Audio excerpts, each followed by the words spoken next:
Income tax भरने वालों के लिए बड़ी खुशखबरी है। अगर आप भी टैक्स भरते हैं तो आपको मोटा फ़ायदा होने वाला है। बता दें कि अगर आपकी सैलरी 10.5 लाख रुपए है तो आप इस सैलरी पर भी 100% टैक्स बचा सकते हैं। जी हाँ, आपको इतनी इनकम पर भी कोई टैक्स नहीं भरना होगा। आइए आपको बताते हैं कैसे आप टैक्स बचा सकते हैं।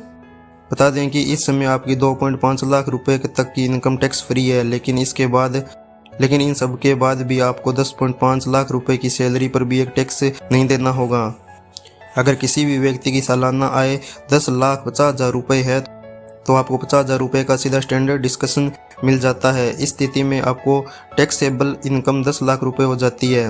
मीडिया रिपोर्ट के मुताबिक सरकार इस बार के बजट में स्टैंडर्ड डिस्कशन को 50,000 से बढ़ाकर 70,000 रुपये कर सकती है। इन सब के अलावा आप इनकम टैक्स 1961 धारा 80 के तहत पूरे 1.5 लाख रुपए तक की टैक्स छूट का फायदा ले सकते हैं।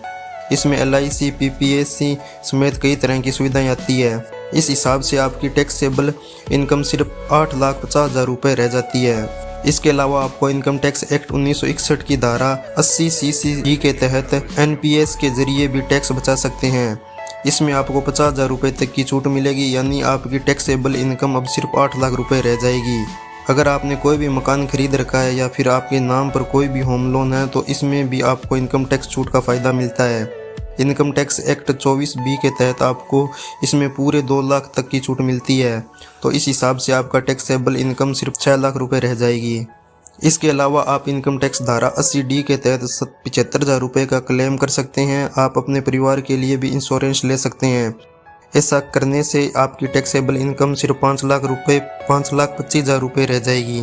इन सब के अलावा अगर आप किसी भी संस्था के साथ जुड़े हैं तो आप दान के जरिए भी 25,000 रुपये तक की टैक्स छूट पा सकते हैं। इसमें आप टैक्स की धारा 80G के तहत क्लेम कर सकते हैं। इस छूट का फ़ायदा लेने के बाद भी आपकी टैक्सेबल इनकम सिर्फ 5 लाख रुपये रह जाती है, जिस पर आपको कोई भी टैक्स नहीं देना होगा। तो दोस्तों, आपको अगर हमारी जानकारी पसंद आई हो तो दोस्तों हमारे चैनल को सब्सक्राइब कीजिए और बेल आइकन को प्रेस कर दीजिए।